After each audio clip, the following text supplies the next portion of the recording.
This is WAW! What a week. What a week. Tech.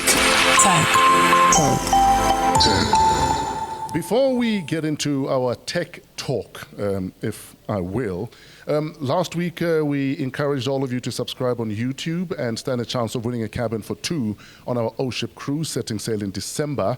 And our winner, a cabin for two, a balcony cabin for two on the MSC Splendida, is Mashela Khalo. If your name is Mashela Khalo, congratulations. You've won yourself a balcony cabin for two on O-Ship 2023. Flights to Durban not included, but 3 party days of mayhem and madness guaranteed. Congratulations to Mashela Khalo. Our guest is in the building. I'm very excited. I'm also very nervous. Please help welcome. If this was a movie, she'd be a middle-aged man, white, living in her mom's basement, working on her computer with hairy palms. But we didn't drag her out of her basement, but she's still part of the culture, the geek culture.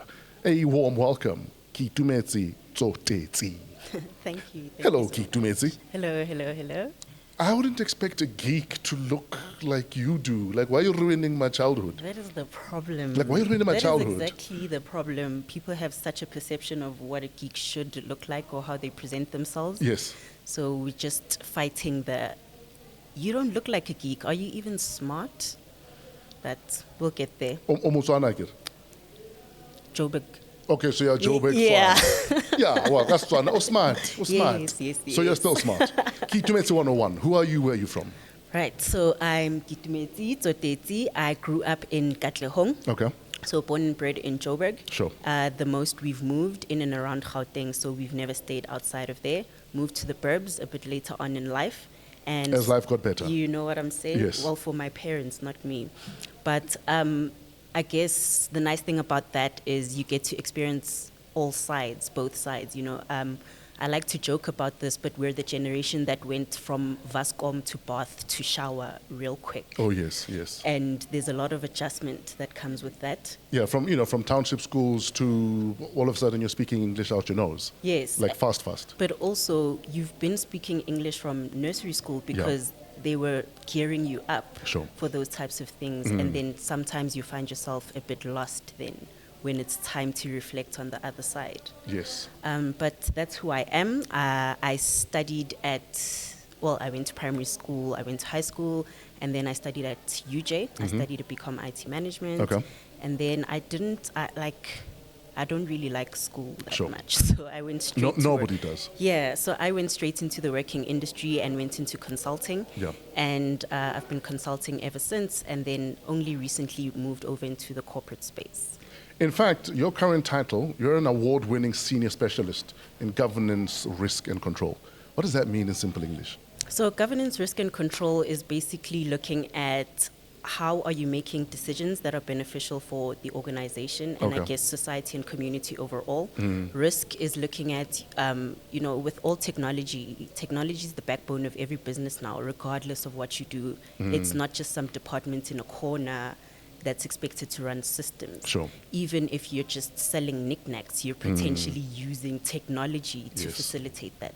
So we look at the risk exposure based on what systems are you using, what are you giving your customers, what laws are in place, what are your responsibilities, and how far can this go? So in all of this that you do, you're also award-winning. So what are you doing differently to everyone else? I'm not sleeping at night, you know? Yeah. I think I always say when you're called to do something, your purpose, you will always have the grace to do it. Absolutely. So luckily for me, what I do on the side is very closely linked to what I do at work and my job. In fact, that's why you are here. You're here to talk about geek culture. Yes. What on earth is geek culture? Who is it for? Okay. So Geek Culture is an organization that started 13 years ago. So we're actually turning 10 this year. You know? Happy birthday. Thank you. Geek Culture is an organization that was started to foster creativity and innovation, Okay. specifically in the tech space, and also just to start communicating that IT is not coding. There are so many facets to information technology. So also just to create that awareness that should you go into IT as a career, what are your options, both technical and non-technical, and also just bridging the gap between either the corporate or entrepreneurship environment and school, because what you learn there it won't always reflect in the industry. And Sure. also because especially with technology, what you learned in your first year of varsity could potentially be obsolete by the time you graduate. In fact, I mean, speaking of the fact that we can't keep up, I mean, one of the big buzzwords, not just this week, but over the last couple of months, is what, ChatGPT? ChatGPT. What on earth is ChatGPT? But you're also hearing a lot of people talking AI this, AI that. Are the computers and the machines going to take over? Are we losing our minds? What on earth is ChatGPT for those that have no idea what it is? In fact, just talk to me like I'm a 5-year-old. Okay, so ChatGPT Yeah. is a friend Okay. that you can ask questions, and they almost always have the answer. And I'm saying Isn't that Google? not really, because it's also very conversational and it can contextualize. Siri talks to me all the time. Siri is very I don't know how to explain it. She's Okay. responsive and not engaging. Oh. Yes, so that's what it is. So, for example, you can ask ChatGPT, which is something that I did, which was, what is your favorite moment about being part of the Geek Culture crew? And Yes. ChatGPT will go and search everything that's ever existed that's linked to you and be able to profile Shut up. what that is. So it came back and said, cool, we remember the one time when you turned the coffee machine into a robot and it could follow you around the office and pour coffee on demand. This is something you might have forgotten you really enjoyed. So ChatGPT is basically making life easier for Big Brother, is what you're saying. Yes. Is that a good thing? I don't know. So something that works very closely hand in hand with security, which is what I work in, is privacy. Sure. And you need to draw the line between how private can something be and what is the security behind that, because nobody likes to feel like everybody's watching Sure. all the time. Sure. And I guess the risk with solutions like ChatGPT is, where do you draw the line? Absolutely. Where do you draw the line? Cybersecurity currently is one of the most high risk, high accountability industries. Sure.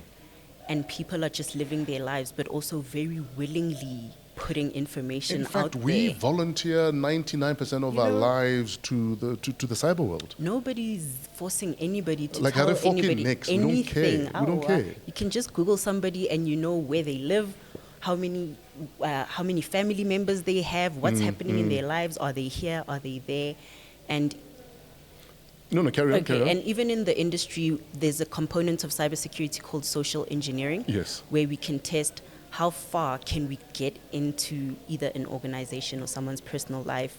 So basically, knowing nothing. about hacking us, Yeah. basically, is what you're saying. And the thing is, if I call you and I say, Fresh, we see your bank account has been breached, 20,000 Rand is out, please, you need to quickly give us your password, you'll think emotionally first, way before you think rationally about, Absolutely. could this be yeah, real? I panic, I give you everything you want, and Absolutely. then I lose more than 20,000. Yeah, and then it's late for you, but I'm gone now. In fact, if I were to ask ChatGPT about geek culture, one of the things that would come up is your hackathon. Yes. And when I think hackers, I think people stealing my social media page and then telling me that, send me 10,000 Rand Right. if you want your social media back, or cleaning out my bank account. What on earth is a hackathon? Okay, hackathon is a space where we come together to create, actually. So what happens is a person or an organization will come forward and say, here is a problem that I have, and the competition or the event will be, how can you resolve this for me? So over the period of usually 48 hours, you are starting from scratch, from hearing a problem for the first time, developing a solution, meeting people who will play different roles. Like I said, it's not just coding. You've Yes, got your yes. testers, your business analysts. I'll even make your tea if you guys need a researchers. tea guy. Absolutely. Yeah. And everybody comes together to then present at the end to say, if we were your organization, this is how we would solve this problem. Oh, wow. And the reason why we did something like that is because what we want to say is, you need to be solving problems. Don't tell me what the functionality of your solution is. Tell me what problem You're you are solving, solving.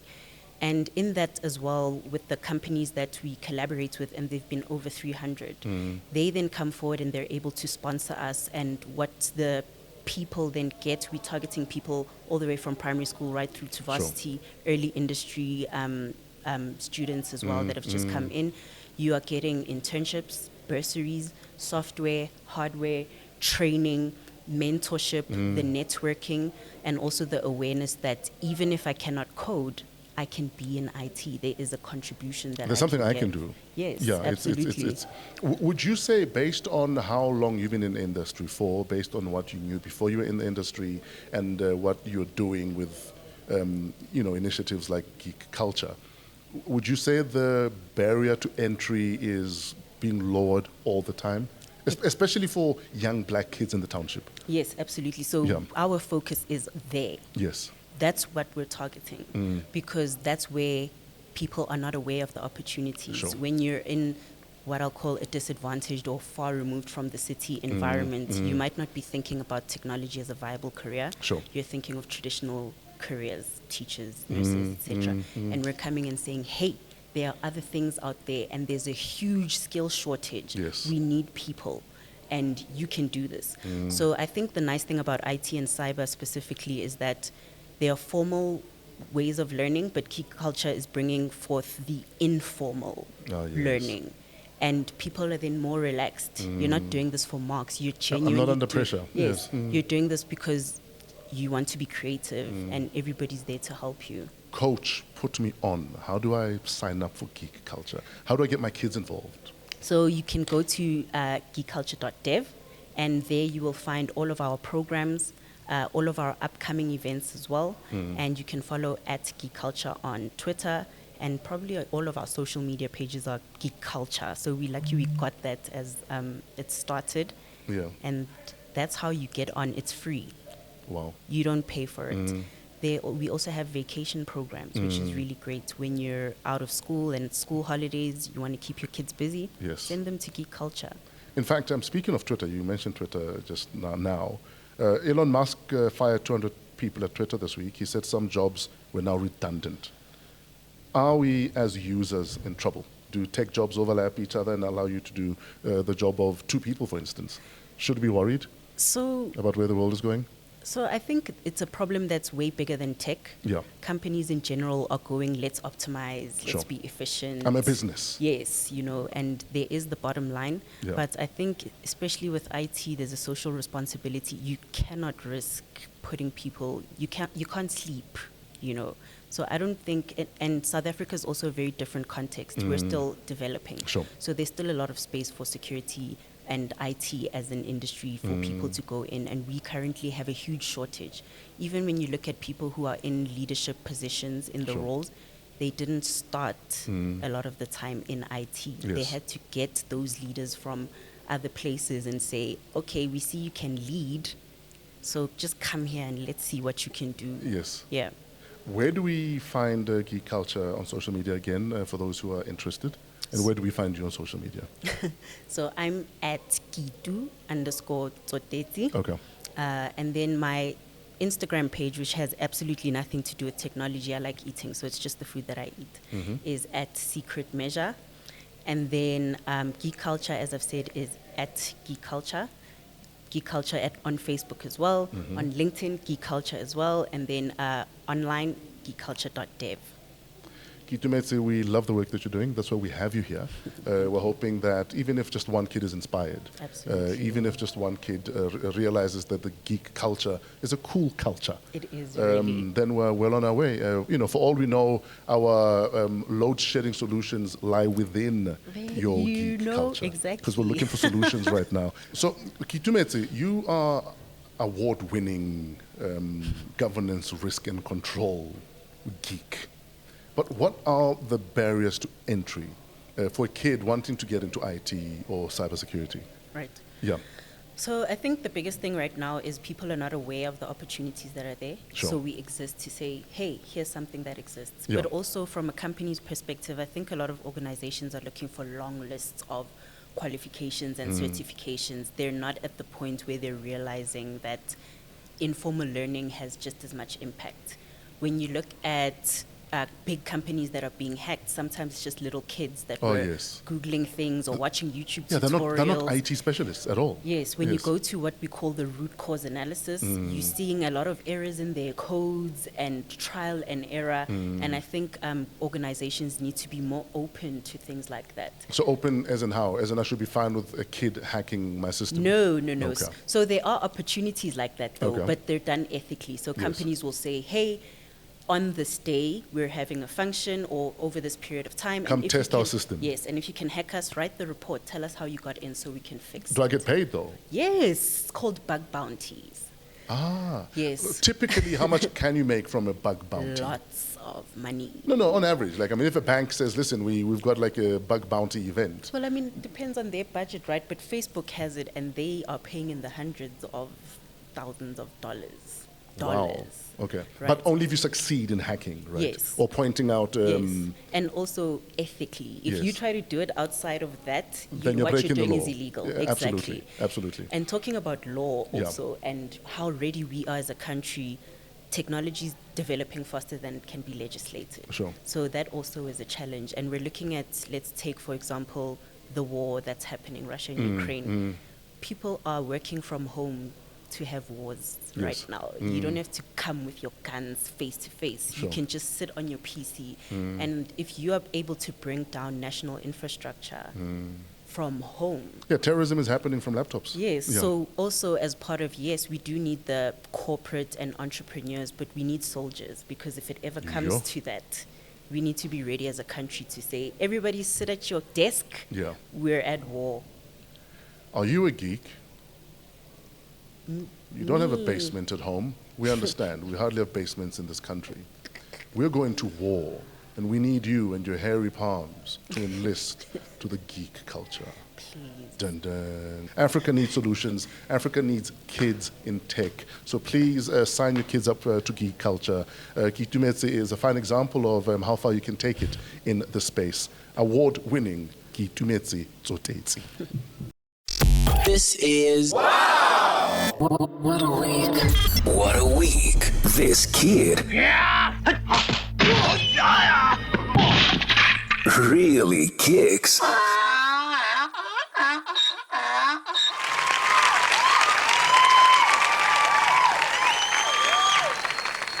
Our celebrity guest has a DJ name that rappers might find hard to rhyme with, but it's a tag that many music fans find easy to recognize.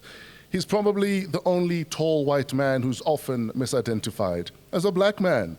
And now, after 20 years in the music industry, club culture, and radio avenues, the UK has called, and he's now the head of A&R at Defected Records. Ladies and gentlemen, lovers of house music, everyone, please welcome Alan Nicol, a.k.a. Kid Fonque.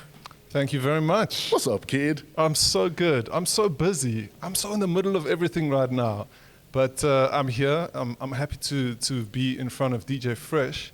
You're supposed to be in Cape Town. I'm supposed to be in Cape Town, But but you- I pushed the flight back because this is important. I've got a gift for you that I was supposed to give you when I left for the UK Yes, sir. in January. And I only gave like 50 or 60 people this gift. You know, people that have been important Only 50, 60. 50 or 60. I don't feel special. Yeah, I don't know if I want this gift. No, this is definitely a gift that, I mean, it's a gift that I'm giving people that are very important or have been very important in my journey, which you have been. I know that you advocated for me on radio. Oh, yes, sir. You were waving my flag. Absolutely. When I didn't even know that I could have a radio show. In fact, I think radio was the last next step for you at the time. This was, what, Yeah. 5 years ago almost? Look, I was working with Soul Candy and I was working with so many guys that were trying to get that gig on 5. Yes. And I had no idea that I was even a candidate. And when they called me, I was like, do you have the right person? Yeah. You know, I thought you were looking for someone that plays the truth. And I'm none of these things. Absolutely. And 6, 7 years down the line, Selective Styles was a champion for underground music in South Africa. And shout outs to you for helping me get onto the platform. I have to give you the gift. I was supposed to get it to you a month ago Yes, sir. as I was in the UK, but you've been very busy. There's a little note in there. Okay. There's Did Shimza give you a case of Valentine's? yeah, he did actually. That's one you can have this evening. And then Okay. there's a limited edition T-shirt which says South African house music slaps different. Oh, yes, it does. Yes, Stay it true does. sounds on the back and a note. Thank from you so much, myself. brother. Ah, thank you. But let's address the elephant in the room. Everywhere you go, people say, how? I thought you were black. It's a thing. It's taken a while. A lot of people know me through the music that I represent or Yes. the music that I play on radio. And you know, even if you listen on radio, you don't see me. You just hear me, and you hear the music that I'm playing or the music that I'm putting out through my record label or my own productions. And the music that I represent is very black market in this country. So many gigs I play in this country, I'm like the only white dude there. Absolutely. And in fact, we did a vinyl party together. 100%, Pretoria. Yes. Yes. And generally I am the only white dude there. And I mean, it's never a color thing for me. It's just a music thing. That's just what I vibe to. I vibe to good house music. I kind of got I got taught at Soul Candy about South African house music. I actually had no clue before I started there. Yes. I started working with you alongside Euphonic, Ganyani. You know, I kind of saw what Brett Jackson was doing before he passed away. May his soul rest in peace. 100%. Brett, what a guy. Total Don. And he was the guy for the job. I kind of Yes. felt like I wasn't the guy for the job. And, you know, when I left Soul Candy, I really wanted to do things my way. And I started up Stay True Sounds. And what happened was the radio show started at the same time. Oh, yes. So we had these two beautiful things running at the same time.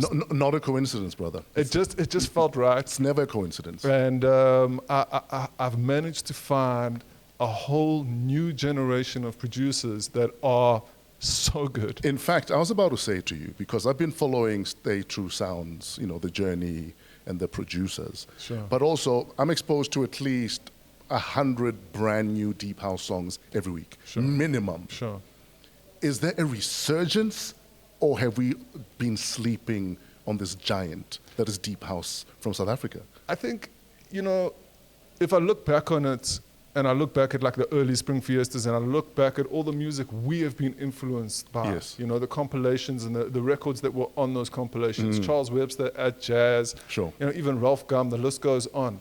All these kids like FKA Mash and Tabo Tonic have been listening to those records and been honing their skills.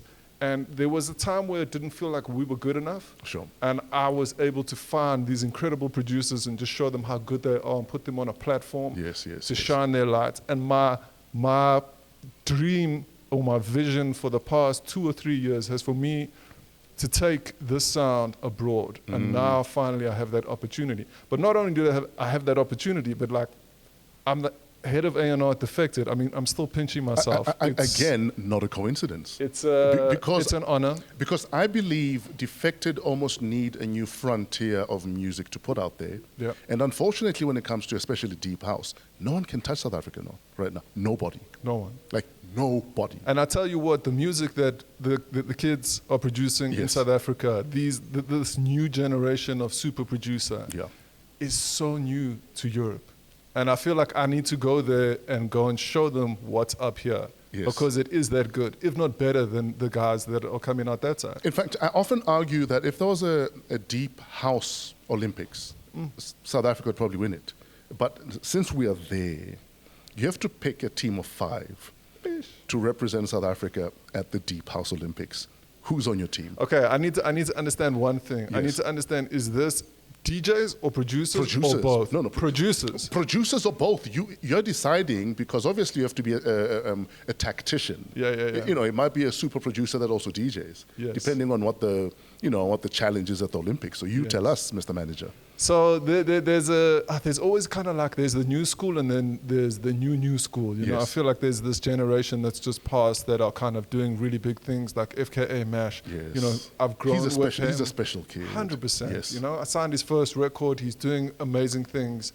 And he feels like the last generation. Then there's this new school at the moment, Atmos Black. Yes. Tabo Tonic, who I feel are doing big things, but people still need to understand their journey, and they still have a lot to prove.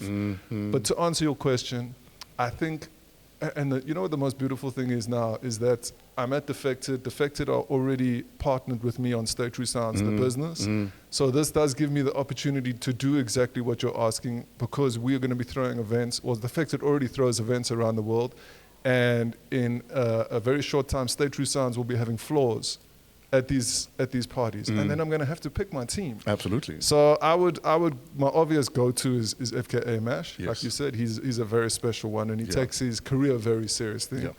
I would say Atmos Black is going to be Man of the Year for 2023 because I already know what he's produced, and it's coming. There's some.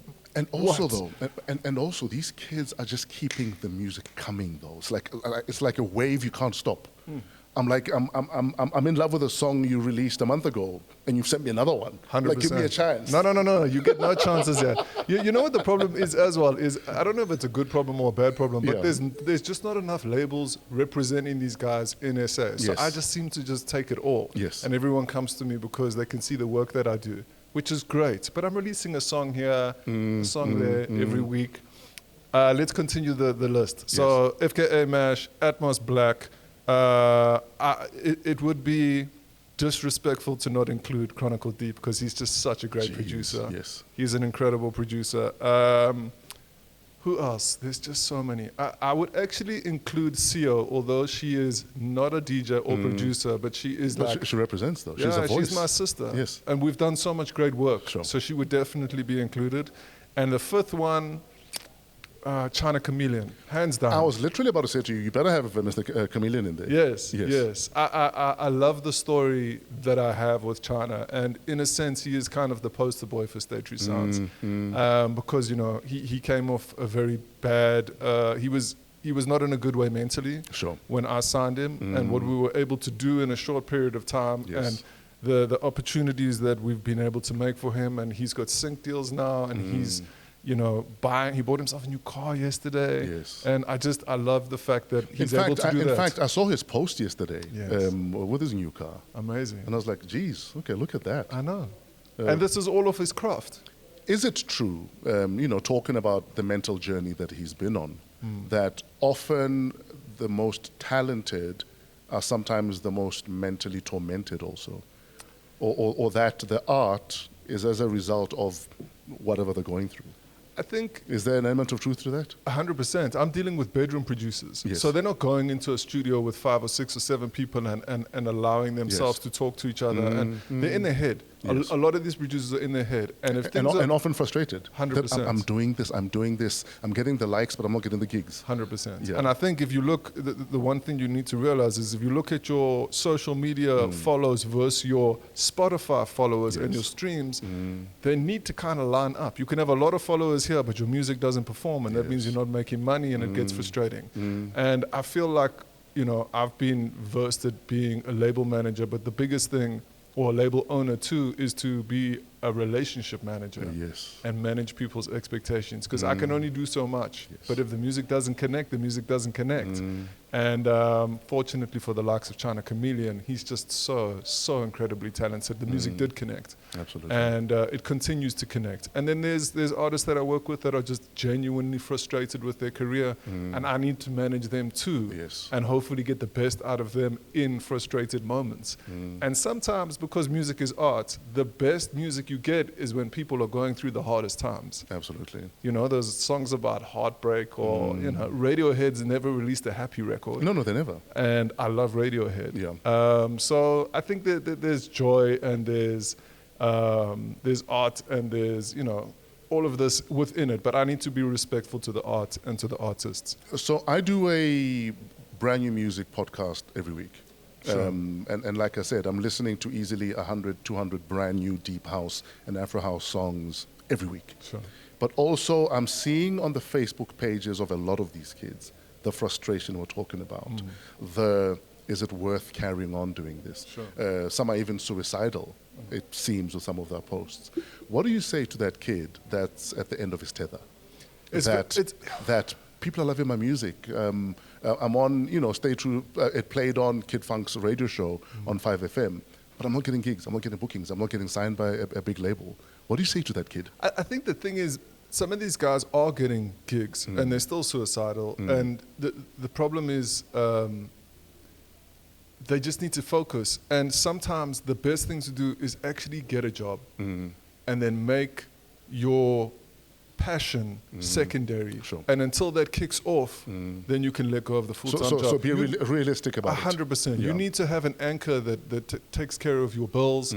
I think sitting around and just producing or getting frustrated with where your career is going in a space that doesn't keep you productive and doesn't bring money into your bank account monthly surely is frustrating. So throughout the years, I've always told guys in this situation, maybe it's a good idea if you get a job, you know, whatever it is, something to cover the basics. Yes. And then once the basics are covered, it takes the stress off the art.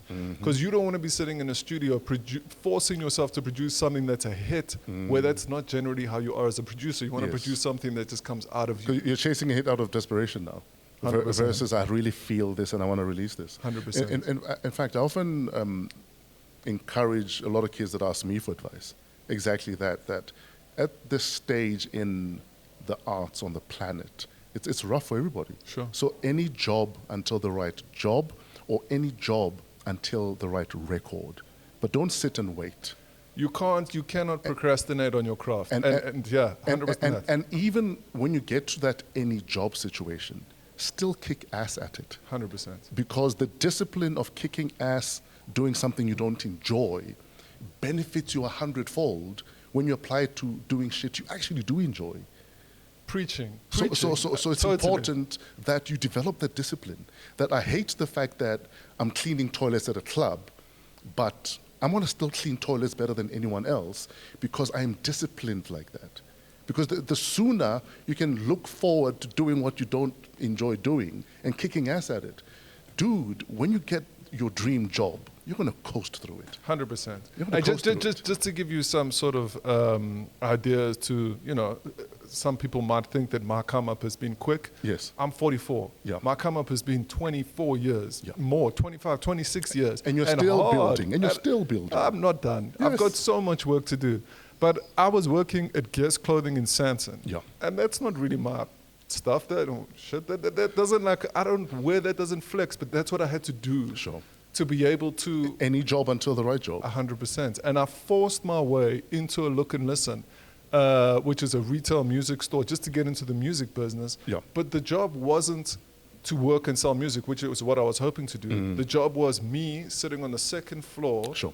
watching a security guard stamp receipts. That was my job. And I took the job just so that I could get into the music industry. Yes. And on my lunch breaks, I would go downstairs and sell CDs. Yes. I sold so many CDs that they decided to employ me as a salesperson. Yes. And that was my hustle. That was literally my start of me being in the music You were industry. A&Ring without even knowing you were A&Ring. 100%. But I had to start somewhere. Yes. So, yeah, same page. I know you've got a flight to catch. I mean, there's so much we want to talk about. But 100%. what I want us to do quickly is play Yes. the WOW game. I will give you a wow moment and you will give us an answer. For instance, wow, what a meal. The one meal you miss when you're in the UK. Pap and vlees. Surely there's pap in the UK. There's so No, many. there's no pap. There's chips, there's mash, there's mushy peas. I know for a fact that in the east of London there's a South African shop. I've seen it. No, but that's on Liverpool streets. I Yeah. work really close to that, and to be honest, I've only walked past it. I need to actually stop. You but, do? But you know that I don't have anywhere to stay in the UK. I've been there for a month and a half. Yeah. And I've been living at Simon Dunmore's house. And What's the problem? he has to kick me out at some point. I will live with Simon Dunmore for free. And I've been staying in a hotel because my life is, I'm in this, just the middle of everything, you know. Yeah. I've come back to sell my house to get my son and my wife. They've been here. I've Yeah. been in the UK. And I'm just in this big transitional phase. So once I've settled more, I will find that shop and go Sure. eat some pap in London. Wow, what a producer. Someone you heard for the first time this week. Is there one? I'm always hearing producers. I know. I'm going to say Atmos Black again because the stuff that he's got coming forward and coming through and coming up is just insane. Yeah. Yeah. Wow, what an unshazammable. Which track did you struggle with? And when you found it, you were like, thank the gods. There's a track that I chased Bruce Loco down for. It's a track that he collaborated with Rampa on, and Yes. he actually put it out on his album, and then Rampa took his credits away. Sure. So it just came out as Bruce Loco. Ah. And they put vocals on it, which was, the instrumental. Me and Vinny have got that one. And there's a lot of people that cry when we play that track, and it will never be available. And So you, Vinny and Fresh, it seems. Yeah, I'll send it to you later. Thank you very much. Got you. Wow, what a birthday moment. It was your birthday on the 28th of February. What was that moment? To be home with my family. I mean, I Yeah. haven't been with my boy for a month and a half. I haven't been with my wife. I'm very, very close to my family. I'm very close to, and I take my family very seriously. Yes. And just to be in the sun in South Africa in this moment where our whole lives are changing. Absolutely. You know, And it's a huge change. It's on so many levels. But Yeah. the thing is, I know that this is not only for me, it's for everyone that's on my shoulders too, with the label and Stay True Sounds. And it's an opportunity I cannot pass up. Is it unfair pressure to say you have South Africa on your shoulders right now? I would say there's a lot of deep house guys that are trying to align with what I'm doing or Yes. align with where I am. Yes. You saw I was with China yesterday. He said when I made my announcement of being head of A&R at Defected, he just got a relentless amount of messages like, oh, so you're going to be in Croatia next year? Yeah, You're so going to be in Malta? So we are going to Croatia. Exactly. And I'm going to own that because it's not just for me to win. It's like I've done with the radio show, with the label. Yes. It's for everyone that I carry with me. I open a door and we all walk through it. 100%. Okay. Wow, what a Mars moment. Who is Mars? What do you love and hate about Mars? Mars. Yes. You know what the weirdest thing is? My son has a rabbit. I'm talking about your son's rabbit. How do you know about Mars? What? I do my research. That's insane. I hate that rabbit. That rabbit wheezes all over me. Like, I totally hate that rabbit. And How old is your son? What's his name? my son's name is Finn. He's 8 years old. Yes, and Love of my life. he has a pet rabbit called Mars. That he adores. And unfortunately, What a Mars moment. What's your moment with Mars this week? I bought my wife a charger for her phone, like 700 Rand, because Yes. I'm a good guy. What is she charging? She's charging her phone just to charge her phone. This rabbit comes in and eats the charger. Gone. Oh, wow. And that's what he does. He just ruins everything in the house and wheezes all over me.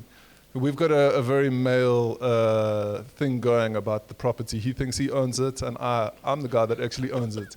And we're getting rid of this rabbit soon, unfortunately, to move to the UK.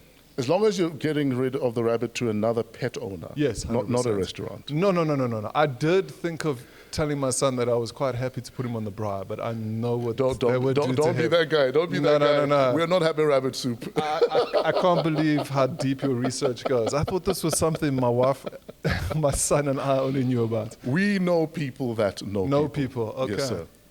Wow, what a life I've lived. What have you been grateful for the most this week? Everything. To Yeah. be honest, I go to bed and I just have to pinch myself. The position that I've been able to put myself in, the fact that I'm able to continue this journey that I'm Yeah. on, doing what I love. And Sure. what I love is putting artists together and showcasing them to the world, and it just keeps getting better and better. But as I said at the beginning of the interview, like, it just feels like my job is just starting. Yes, sir. I have so much work to do.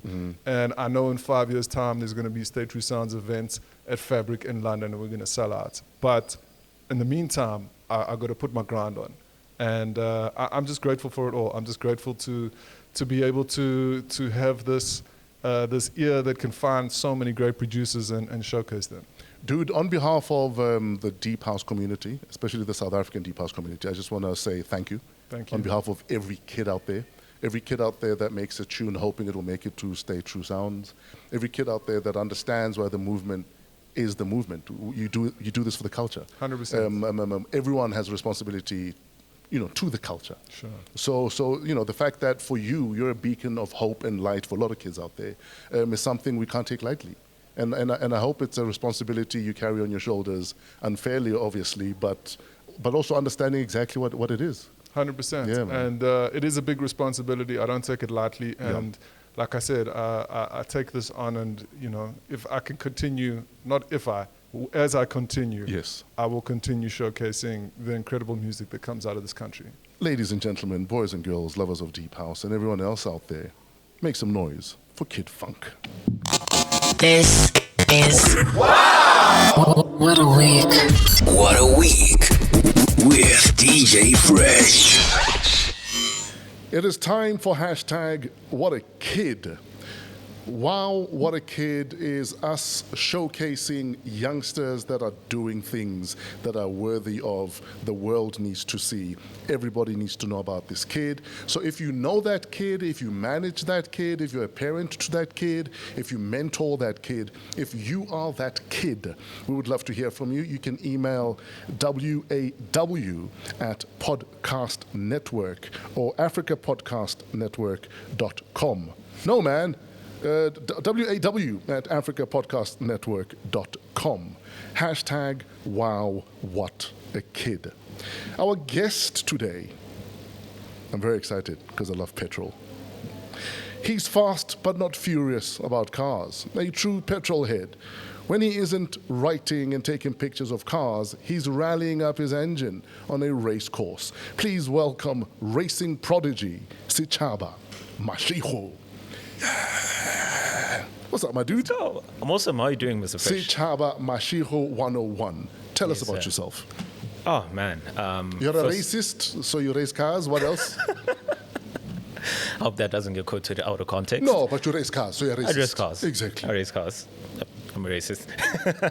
So, first of all, it's fantastic to hear wow, what a kid. Yes. When I'm like 25, it's like it seems like the 30s are rushing towards me like a train. But hearing that I'm still a kid is like, whew. As long as you're under 35, you are a hot kid because you're still youth. Yeah, man. Yeah. I'm Setshaba Mashigo, 25 years old, and I race cars. How did you even end up here?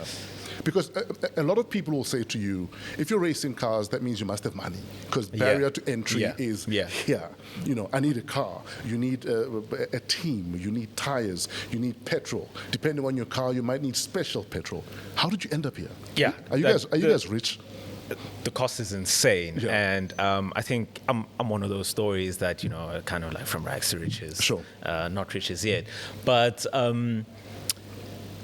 basically, over the years, I've just been obsessed about cars. Sure. You know, anything that has to do with a car, I was there.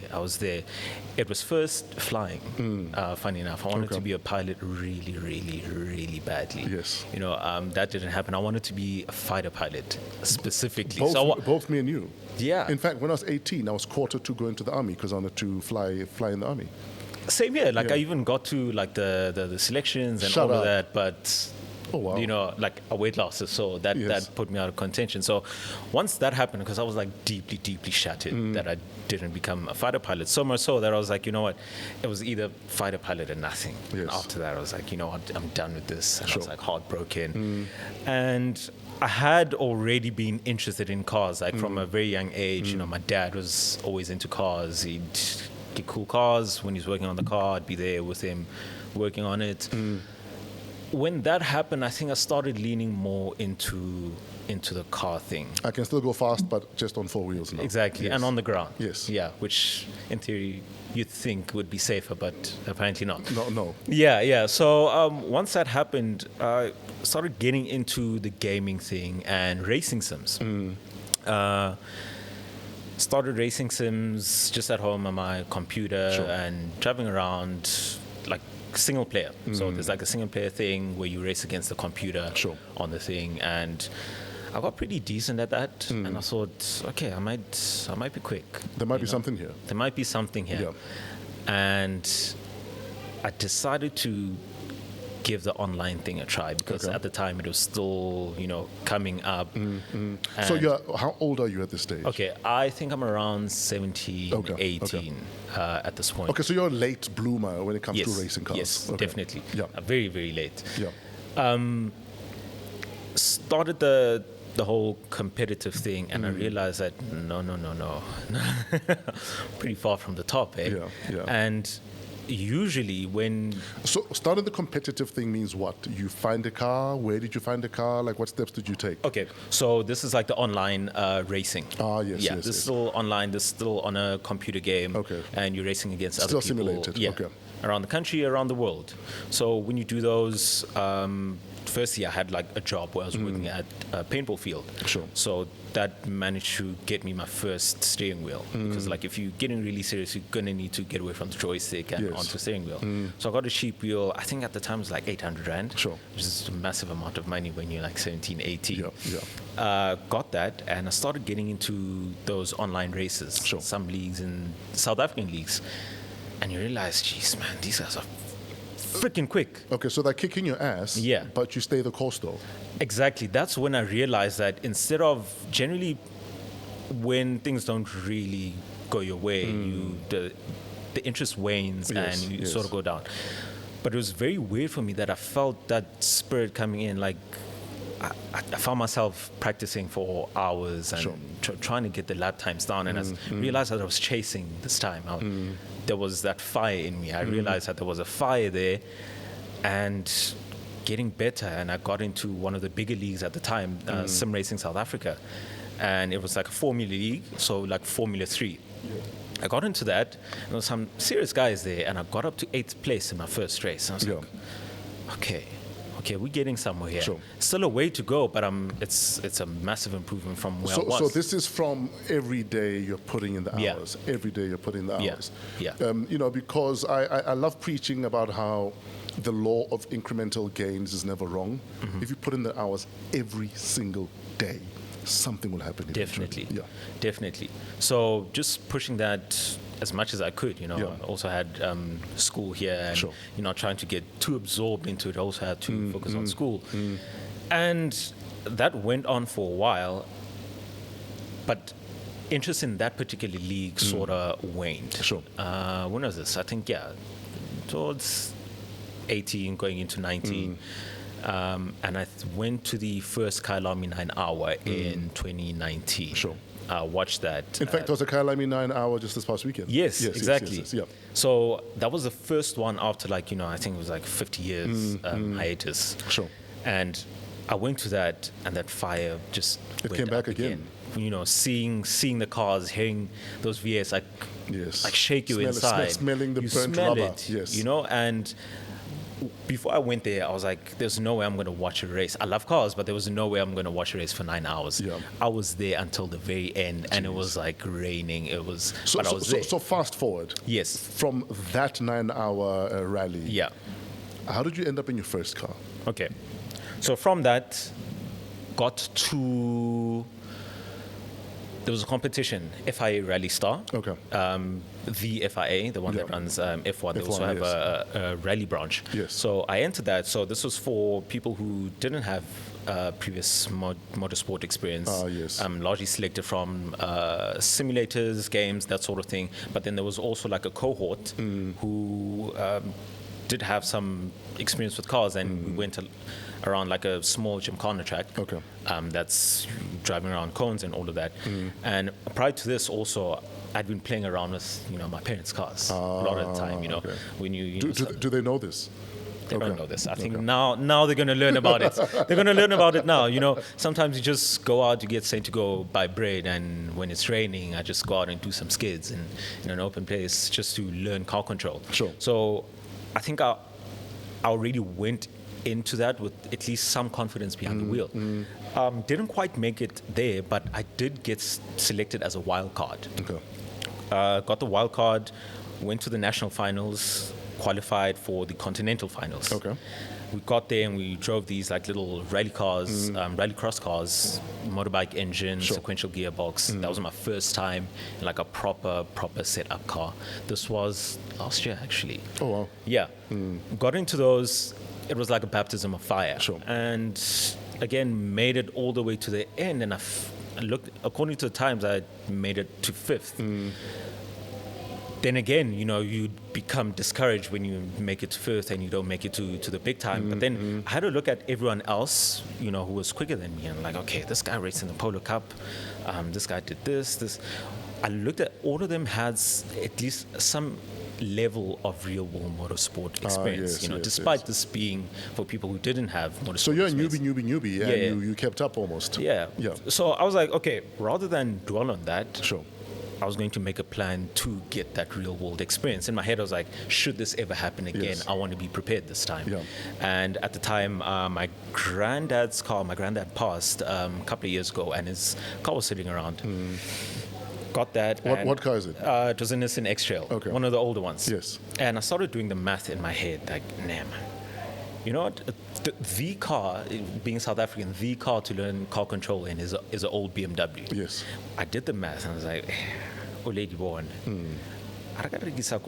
Sure. I think I'll have enough to go pick up that, like an old BMW, Yeah. fix it up, and I can just, Get going. I sort of somehow convinced Yes. my mom to do it.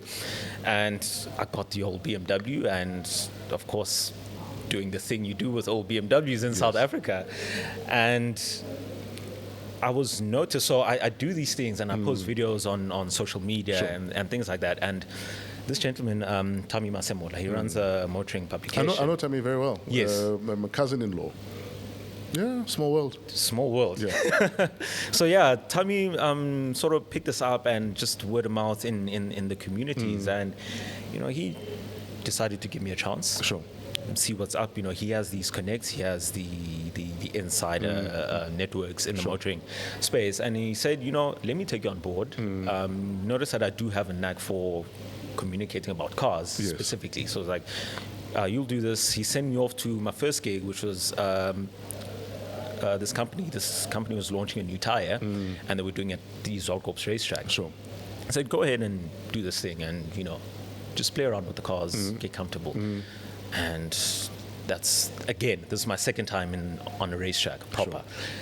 And I'm like, okay, this guy gave me a chance, because this is like pretty much the big league. I've leapfrogged a lot of people, and this person has a lot of faith in me. Yes, yes. Like, okay, I'm just going to keep this up and keep showing up, because I got this chance. Sure. Then we Moral of the story: get a chance, use it, show up. show up 100%. Don't just walk on the ukari or toilet. Use every opportunity you get. Absolutely. Yeah. And then, okay, I'm noticing this guy is entrusting me with like these big cars. So motoring media people get these cars to test all the time. And my first test car was a Jaguar F-Pace SVR. Yeah. V8 supercharged motor, like 400 odd kilowatts. Jeez. Again, the same question, like, Jesus, this guy's like, An amper plane. Yeah. this guy's just giving these cars to this kid, and Yeah. and I mean, okay, I drove it like an F-Pace SVR should be driven, and got back in one piece. And it's like, what were you worried about? Yeah. I'm like, cool. Next one, we go to the skip pan. There's a test track in Pretoria. Sure. What's the name? Geotech. Geotech, skip pan, that sort of thing. A lot of testing is done. Yes, there. a lot of Yeah. testing is done there. Yeah. He had a BMW X4M competition. Yeah. Again, big power, Yeah. big car. I get there and I was a bit late. Very, very bad first impression. Yeah. This was actually my first time meeting him in person. I get there, he hands me the keys, and he's like, okay, just we have the drone up in the air. We need you to do some drifts around the skip pan. I just got here. Hop into the car, do the skids, and like, cool. And I think that was, I suspect that was his way of just vetting me and seeing what's happening. Fast forward a couple of months, and Toyota does this thing. Toyota Gazoo Racing South Africa does this thing where they invite motoring media to race a season. And Tommy again, just pops an email out of the blue. Hey, Toyota's recruiting. There's 2 seats open, so they've already selected 4 guys. They need 2 more guys. Sure. Do you want to race? Okay, now I don't want to race. Yes, I want to race. Yeah. Right? Yeah. And Like, does petrol smell good? Like, exactly. So I'm like, yeah, 100%. I was like, okay, it's going to be a selection. So the seat is not guaranteed. So I need to go out there and you have to earn it. I have to earn it, Yeah. 100%. I hadn't driven Zorkorps in proper anger. Sure. And I just jumped onto the simulator. Obviously, couldn't really afford to go out there with a car of my own. So I did what was available to me at the time, which is the simulator. So you prepped with the simulator? Yeah. Pretty much prepped with the simulator. Clever. Very Did laps around. Yeah. So fortunately, someone made. And how accurate is it? It's pretty damn accurate, Okay. especially because a lot of these are community made. Just Sure. some guy will decide that he's bored and he wants to go, And he'll map it and then he'll map it and up. put it into the game. Yeah. And I find out when I go to the track that just how damn accurate it was. Oh, wow. Yeah. So you were ready. I was almost there, Well, not almost, quite, yes. not quite. And I got to the test, and first I was just blown away by just because on a game, you just in your seat, air conditioning or the window open, pretty chilled. But in a real car, in a real Yes. environment, there's the heat. It's really hot in the car. Yeah. It's very violent. You have to hit on the brakes, and your head just slams forward. yes. And sometimes with the test was done in a GR Yaris. Yeah. So 4-wheel drive, semi-slicks. You're going around these laps, and your neck is, and you notice, okay, my neck is working a bit here. You realize there's fitness also involved. There's fitness Yes. involved. Yes. And I'm noticing all of these, but I'm like, okay, we chasing that time, we're going to put our best foot forward. But obviously not trying to crash the car Yeah. the first time out, because we have to make a good first impression. Waited in extreme anxiousness Yeah. for like 2 days, and I got the email from Toyota South Africa saying, congratulations, you got the spot in Oh, wow. the 2023 season. And man, I just... So are you now racing full time? Yeah. So So what does it mean for you? Like, how does that change your life, the trajectory, your Yeah. dreams? And let's start there. Okay, so this is actually because it's a media thing. So Yes. it's sort of a marketing exercise Sure. for Toyota, and for a lot of the other journalists and monitoring media there. For them, it's also just an opportunity to just have some fun. Sure. For me, I think being a black kid, Sure.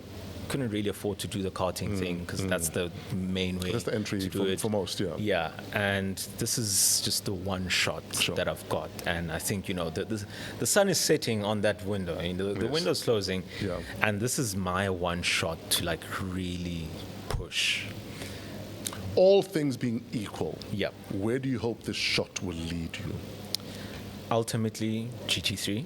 So these are the cars that we're racing this past weekend Okay. at Kailami. So Okay. those are the GT3 cars. Yeah. That's my ultimate dream. Realistically, how good are you on a scale of 1 to 10? Realistically, I came second on my first race, and the person who was first was Thomas Falconer, racing since 2010. So using that sort of scale, I'd say Yes. I'd put myself on a... You I stand a think good it's- chance. Right now, as Yeah. it is, I'm a solid 7. Yeah. Still have a ways to go. Sure. But I think by the end of this year, I want to at least a 9.5 and just push as hard as I can. So I've been pushing my fitness, jogging every single morning before I even came here. Just put in the Put in a young fitness. jog. Yeah. Yeah. Because one thing a lot of people don't realize about racing is, it's really not just sitting there. Sure. And a large part of it is your mind. It's mental. It's actually Yeah. mental strength a lot of the Mental time. strength, Yeah. yes. But before mental strength, you need that physical fitness where you have like a good baseline to work at. Yes. Like when you're sitting down and just relaxing, you want your resting heart rate to be like as low as possible. Yeah. You need to be relaxed because the environment is very violent. Sure. But you still have to think clearly at like 200 k's an hour. Yeah. So, that's... Looking at your journey so far, Yeah. like what lessons are you extrapolating from your journey that you put into a book about your journey so far? Use whatever opportunity you can get. Network. That's a big one. Network, because there's a lot of talent out there, talent that doesn't get the chance for one reason or another. Yeah. So you have to firstly open as many doors as you can. Open as many doors as you can. That's step one. Sure. Step two is also when those doors open, make sure you show up. Yes. Again, use whatever you can, whatever is No, at no, your no disposal. half stepping, no half measures. Yeah, Yeah. no half measures. Like even if you sometimes have to like stretch a little boundaries, like I did with my parents' cars and grandparents' cars. Just find a way, man. Do what you can with what you Find have. a way. Yeah. Three, I think it really all comes down to passion. Yeah. Because motorsport is extremely expensive, and doing all of these things, I never really had an idea that it would come to this point. Sure. I was just doing it because I largely loved it. Yes. It was only in the later years where I was realizing that, okay, I'm starting to smell it and Sure. I'm starting to push a little more. But before that, you really have to push just because you love it. Sure. Yeah.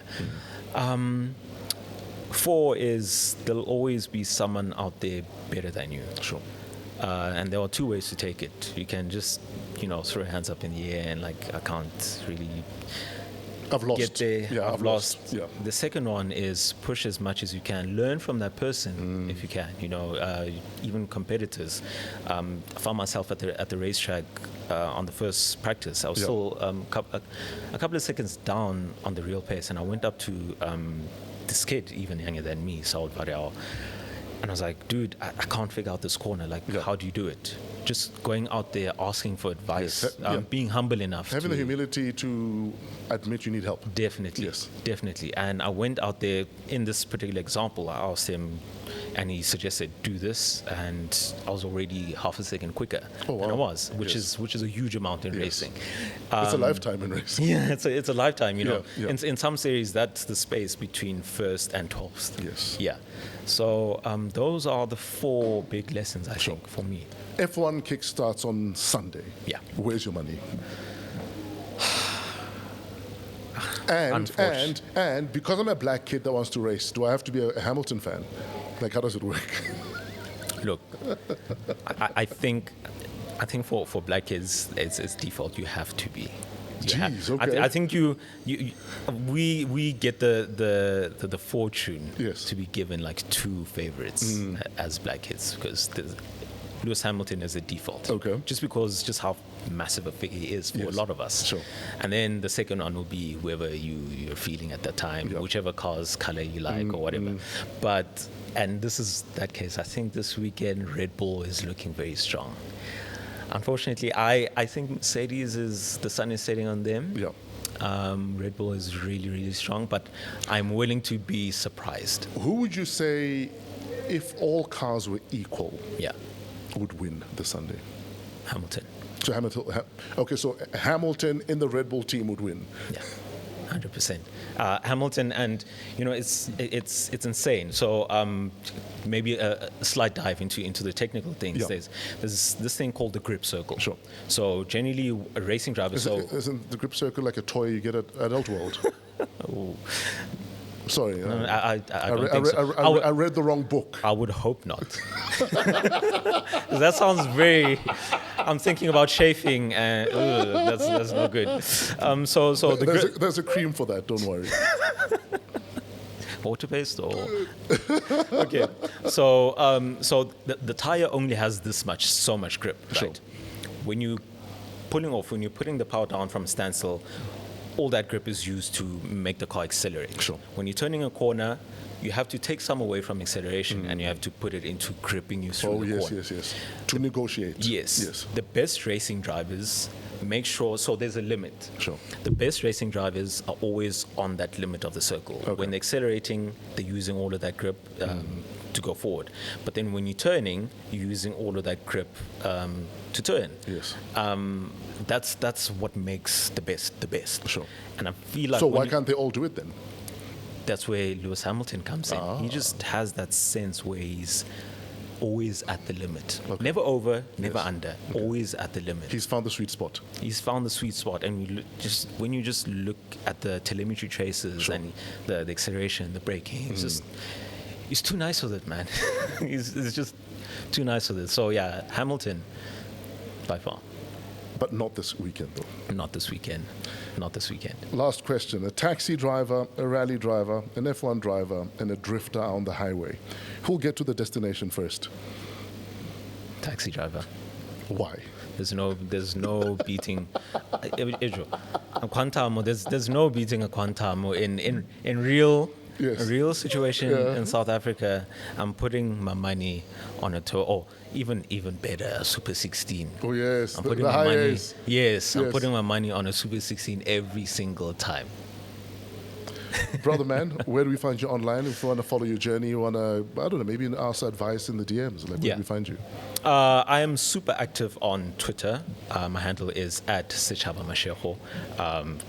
Will that be popped up somewhere? It'll be on the screen. Yeah, it's on the screen. Somewhere there. Like, Setshaba Mashigo.